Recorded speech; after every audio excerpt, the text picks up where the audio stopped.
Terrain social.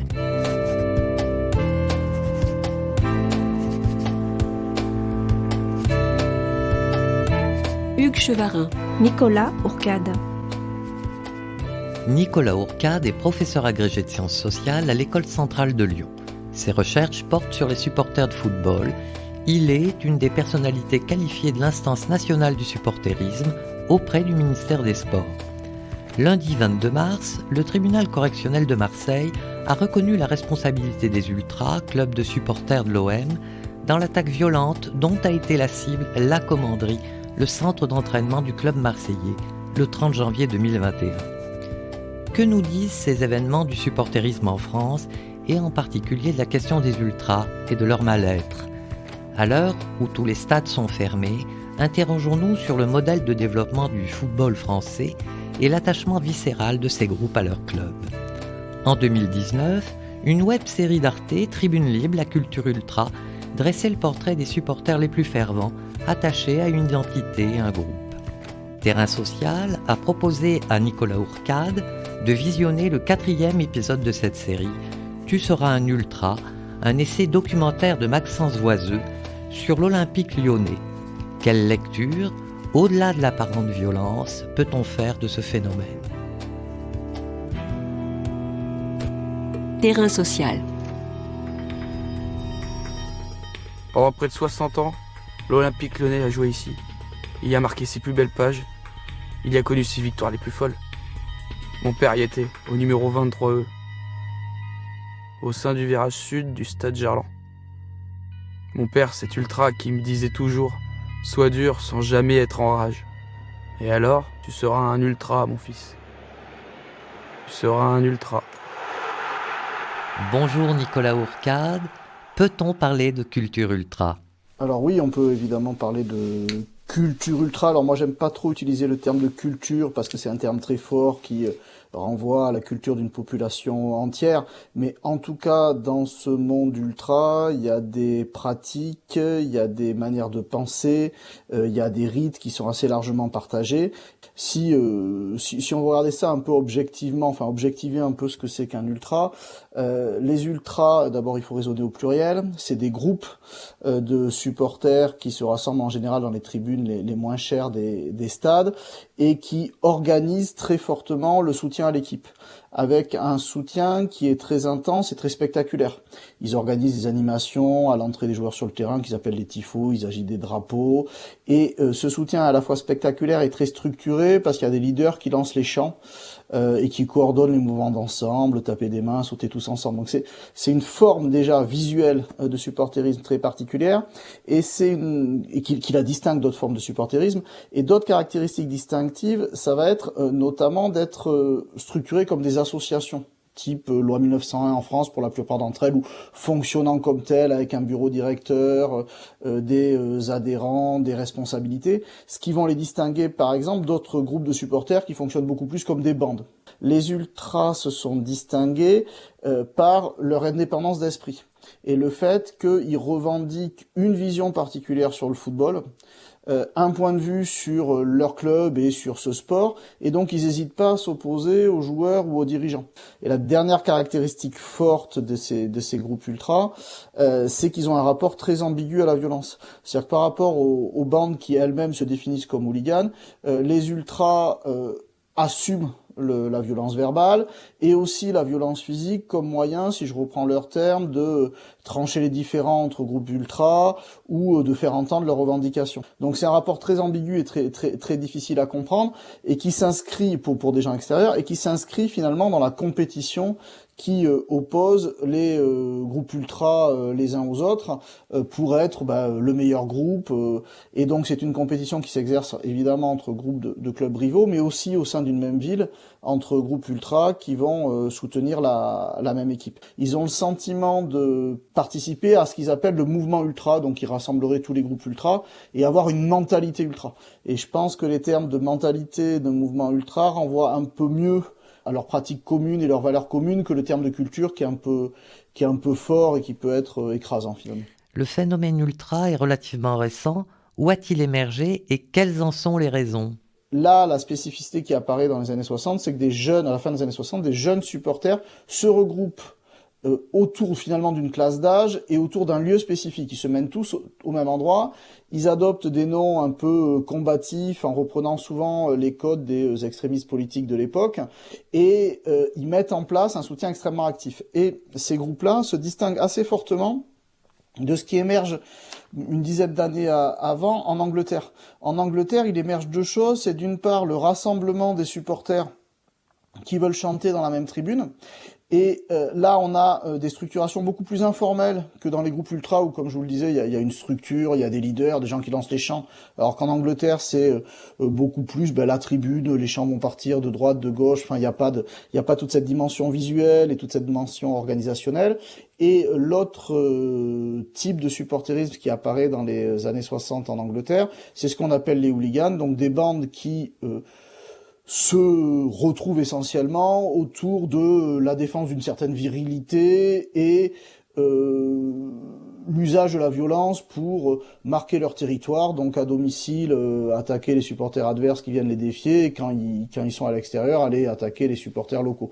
Aujourd'hui, il est répandu dans toute l'Europe, il gagne même le reste du monde, puisque on a vu que, notamment au moment des printemps arabes, certains groupes ultras avaient joué un rôle prépondérant. Donc on a vraiment un mouvement de jeunesse autour du football qui s'est répandu dans le monde entier. Au contraire de mon père, moi, j'ai jamais aimé le football. Trop lent, pas assez d'impact, esprit trop étroit, pas de camaraderie. Pourtant, mon père, il m'y a traîné beaucoup. Je compte plus les fois où j'ai passé le tunnel de Fourvière, longé les bords de Saône, entendu mon père râler pour trouver un endroit où se garer les soirs de match. Les allées et venues dans le Vieux-Lyon, la tournée des bars, tenir le coin, le bar encore, les bandes rivales aussi. Mon père, il a toujours soutenu ces rivalités, il a participé aux bagarres. Pour l'honneur du club et de la ville, qui disait. Plus que le football, moi, je comprenais pas l'engagement presque religieux de mon père pour son cop. Tout ce temps consacré à sa famille, ça l'empêchait d'avoir un emploi stable, d'évoluer. Alors, comme les autres, mon père était intérimaire à la chaîne. Revenons en France. Dans le film de Maxence Oiseux, on est à l'Olympique Lyonnais à un moment où il se transforme, le club est à la fois mis en bourse et change de stade, et on sent que le narrateur dit un désenchantement de cette transformation. Le film évoque des notions fortes de filiation, de famille, de territoire.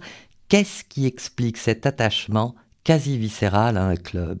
Le film, il montre effectivement deux choses très fortes. C'est la transmission familiale d'une part, et d'autre part le positionnement critique que peuvent avoir les supporters ultras par rapport aux transformations du football.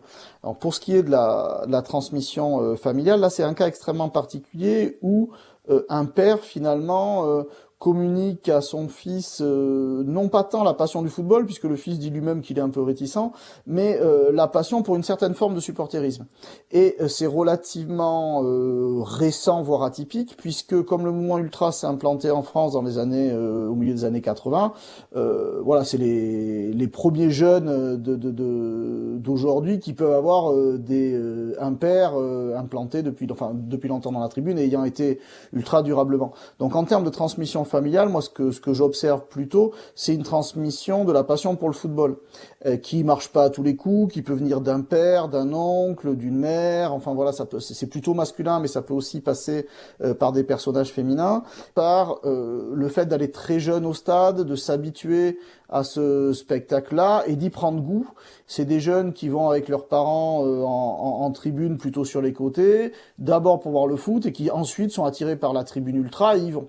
Là, dans le film, on a un cas particulier où le père est déjà dans la tribune ultra et y amène son fils. Donc ça, c'est une sous-particularité de ce parcours familial-là. Mais il y a d'autres types de transmissions qui sont possibles via des réseaux amicaux notamment. Il y a un certain nombre de jeunes qui, à l'adolescence, vont aller au stade via leurs amis et découvrent un univers qu'ils connaissaient même pas familialement finalement. Et donc, on retrouve dans les tribunes des parcours relativement variés.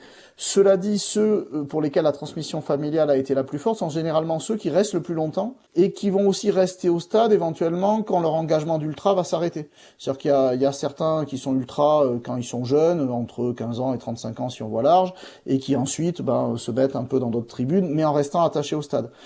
Parmi ceux qui arrivent dans le groupe ultra à 17 ans via des amis, j'ai plus observé des jeunes qui, une fois qu'ils sont plus jeunes, justement, s'éloignent un peu de ce milieu, et y compris du stade.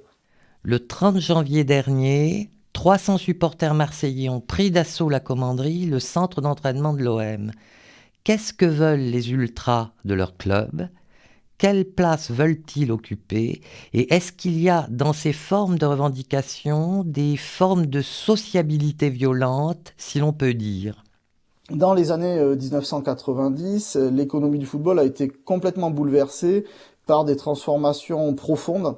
L'essor de nouvelles compétitions, notamment la plus connue, c'est la Champions League, qui accueille les meilleurs clubs européens, y compris s'ils ne sont pas champions de leur pays, et ce qui concentre finalement l'élite autour de quelques grands clubs.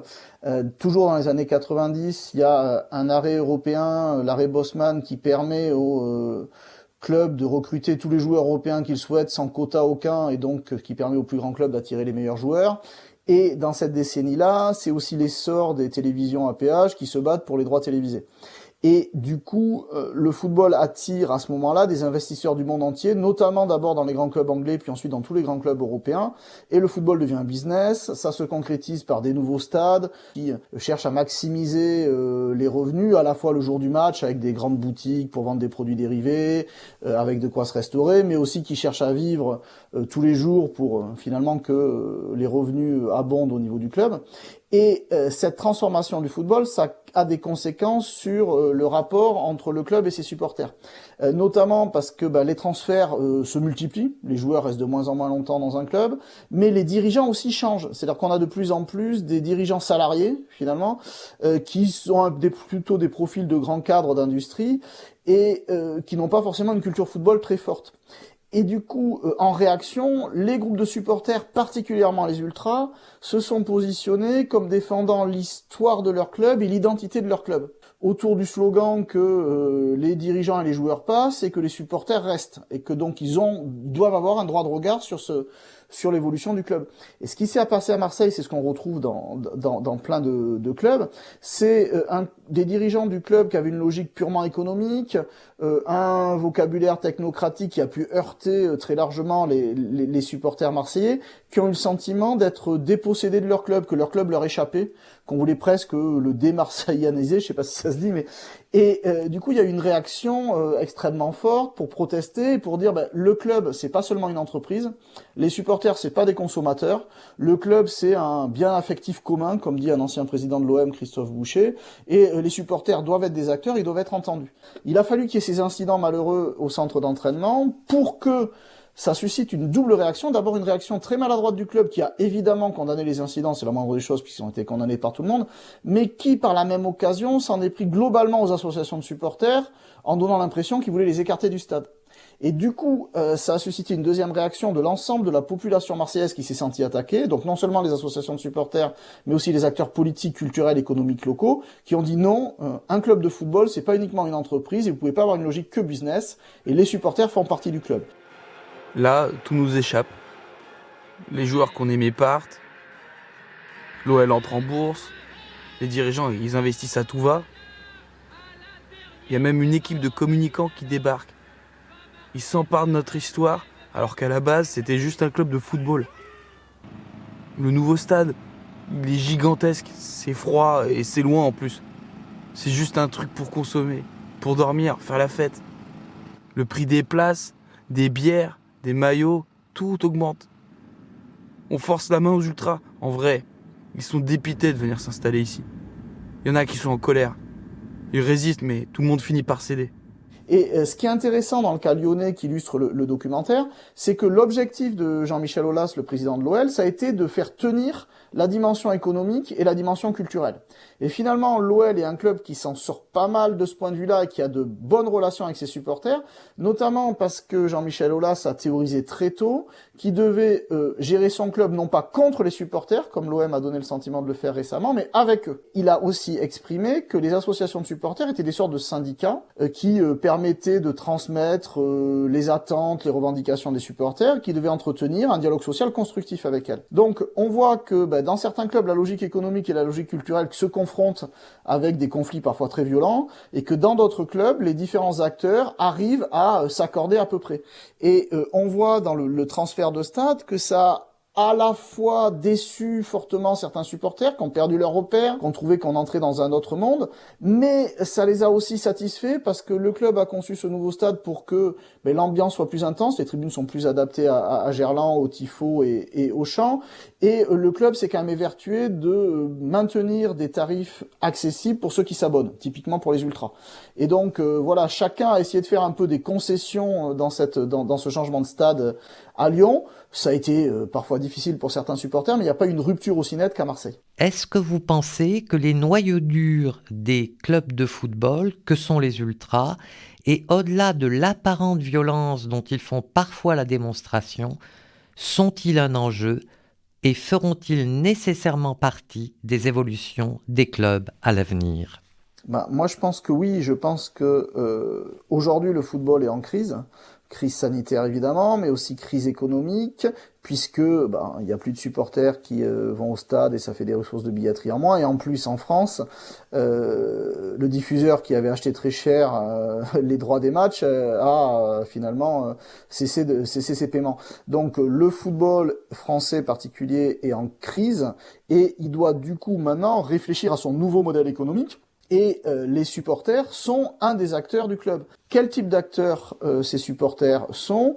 Comment définir un cadre qui leur permette de s'exprimer sans sombrer dans la violence, tout en étant entendus ? Et ça peut prendre des formes très différentes. Certains clubs passent par un système de socios, donc des abonnés qui sont adhérents et qui élisent le président du club. C'est notamment développé dans la péninsule ibérique. Depuis les années 90, les clubs anglais ont développé l'actionnariat populaire, les trusts de supporters qui ont des actions dans les clubs et qui peuvent ainsi participer à sa gouvernance. En France, certaines associations de supporters sont au conseil d'administration du club pour échanger. Dans d'autres clubs, comme j'évoquais l'Olympique Lyonnais, c'est plutôt un dialogue social régulier qui se fait. Donc chaque club va trouver son modèle, mais il me paraît indispensable d'intégrer l'ensemble des supporters, d'ailleurs pas seulement les ultras, à la gouvernance des clubs, puisque on a bien vu sur les événements récents qu'un club de football, c'était pas seulement une entreprise des supporters, pas seulement des consommateurs, mais que c'était un bien culturel fort qui rayonnait finalement sur l'ensemble d'une ville. Merci Nicolas Hourcade. Je rappelle que vous êtes professeur agrégé de sciences sociales à l'École centrale de Lyon. Vous avez publié en 2016 un essai, Le meilleur des stades, aux éditions Jacques-Marie Lafont. Terrain social.